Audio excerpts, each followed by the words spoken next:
Good evening, everyone. This weekend we celebrate the feast of Christ, the King of the universe.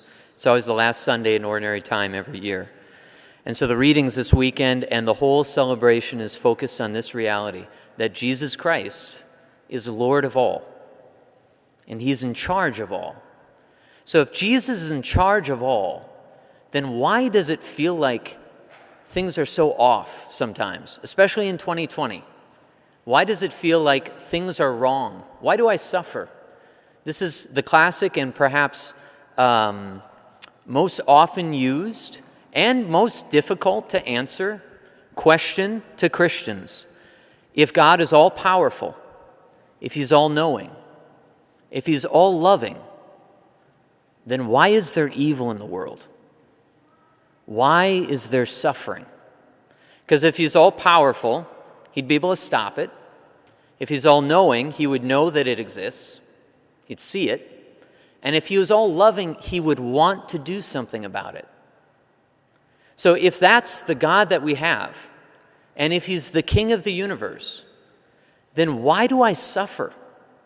And why is there suffering in the world?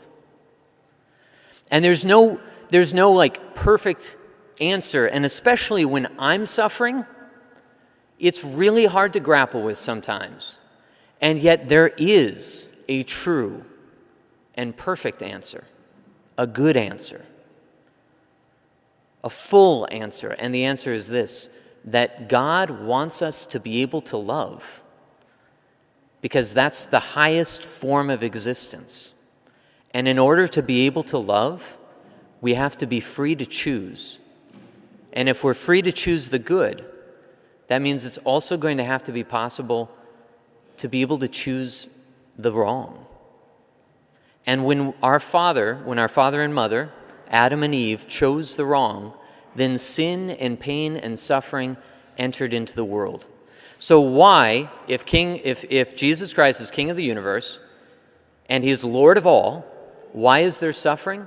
Because at this moment, he is continuing to allow for the prince of the world, the devil, to sort of run his course on earth. So the reason that you and I experience some suffering is because at the moment it's almost like we're right now living in enemy-occupied territory. I heard it. I think it's C.S. Lewis who compares it to living in Nazi-occupied France. We are in Nazi-occupied France right now, where the bad guys are in charge. They're running everything. They control the government, they control the food, they control the water, they control the propaganda and the media. And yet, we are waiting for the invasion of the Allies. We are waiting for the second coming. We are waiting for the full onslaught of the full power that heaven can unleash on earth, and bring into right order all things again. Bring full goodness to be here again. And so what do you and I do in the meantime? We align ourselves with that coming kingdom. We want to be the ones akin to the people in Nazi-occupied France who were waiting for the Allies to arrive, who were saboteurs, who were raising havoc against the Nazis, because they were working to subvert the government that was in place because they knew it was wrong, they knew it was evil. And they were waiting for the coming of the forces of good. That's where you and I stand right now. We are in enemy-occupied territory, and we're waiting for the king to come again in his full force. Now, over the last 2,000 years, since the first coming of the king, we've had various times where it's as if his kingdom is coming into greater blossom, and other times where it seems like you can't even see it. Maybe the time that people often look to as the moment when it was in like fullest bloom, when the kingdom was emerging in the strongest way over the past 2,000 years, was roughly in like the high Middle Ages, especially in France. And if we look at that world, it was a world immersed in the reality of that king. The basilicas are like nothing that man has ever built before or has ever built since. the basilicas and the cathedrals that you find in France. Maybe some of you have seen them, the beautiful Gothic cathedrals that are there. But not to mention, it wasn't just the church stuff that was so immersed in God. It was the entire society. There were guilds that working people were members of. So if you were a baker, you were a member of the Bakers Guild. If you were a mason, like a brick builder, you were a member of the brick builders, the Masons Guild. If you were a carpenter, you were a member of the Carpentry Guild. And each guild met periodically. And what did they do when they met?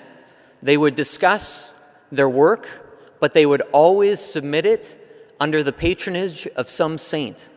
So like the carpenters, their patron saint was St. Joseph. And when the town would have big festivals, especially big high feasts like Corpus Christi or the Feast of Christ the King or whatever it might be, there were big parades through the streets, and all the guilds would get together, almost like the Knights of Columbus, and they'd all get together with their banner and their patron saint and everything else. The whole society would rally around the realities of this king, the king we commemorate today, knowing that he can do whatever he wants with the world, and if we submit ourselves to him, he will make his kingdom begin to appear even now. And yet today, you and I don't really see that in the same way. Today we live in what's ostensibly a Christian culture. You know, America is definitely, it's got stronger Protestant roots than it has Catholic roots. And yet, classically, and many people might still say that, yeah, America is a Christian country. But as I mentioned in my homily last weekend about this article regarding the McCarrick Report, I think that it's not far off to begin to question how Christian we really are. Because secularism and atheism have gotten so deep into the culture. And that starts to infect the church as well, and we feel it. Our culture might look great on the outside. We might still have the highest, gross domestic product, GDP. We might still have the strongest military on earth. We might still have, a giant country, a huge part of a big continent. And yet, what is the reality underground? Suicide rates at an all-time high. Depression rates at an all-time high. A deep loss of who I am and why I'm here. Externally, we look great. Inside, we're rotting. And why does that happen? Where does that come from? The rotting occurs whenever we abandon the king.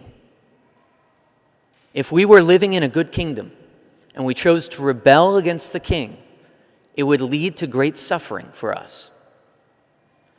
And 200 years ago with the French Revolution, we in the West decided to rebel against the king. And for the last 200 years, we have been rotting internally.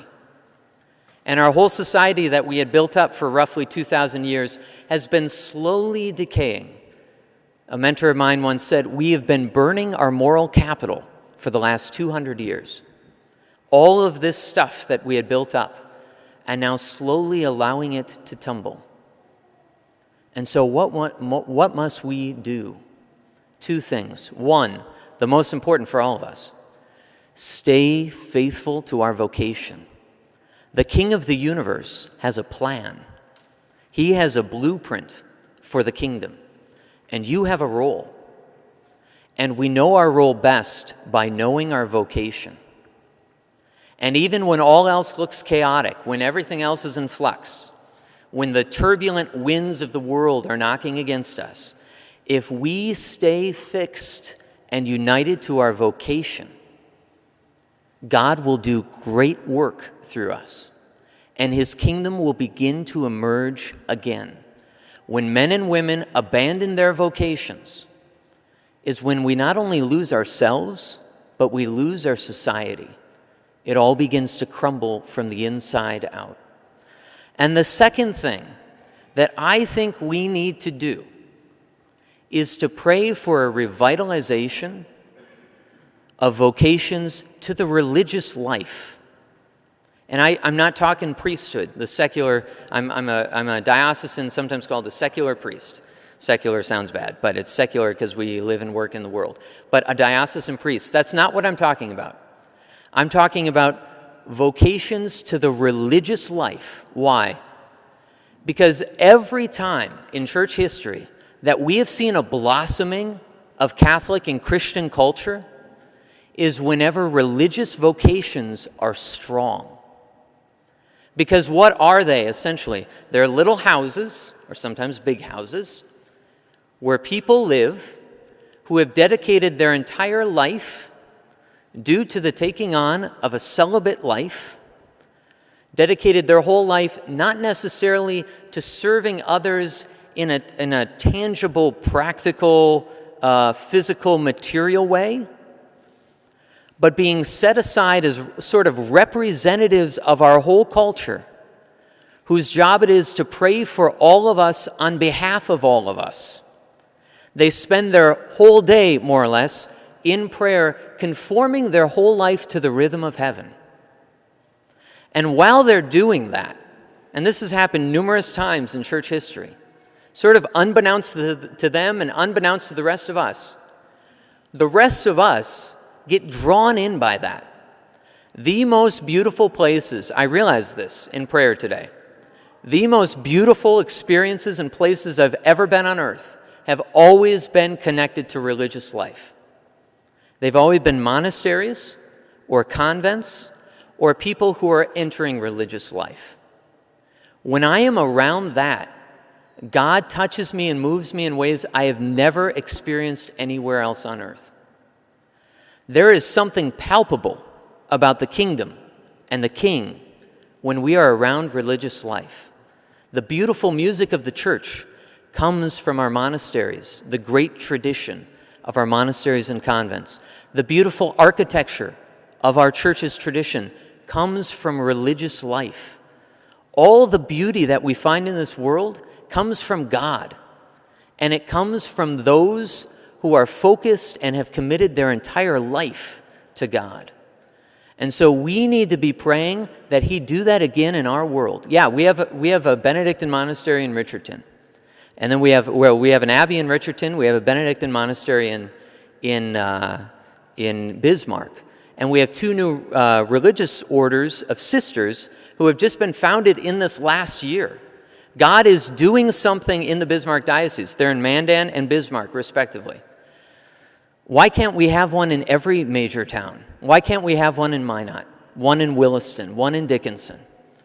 We need religious life, both for their prayers and for their example of what heaven looks like, to inspire us, to move us by their beauty.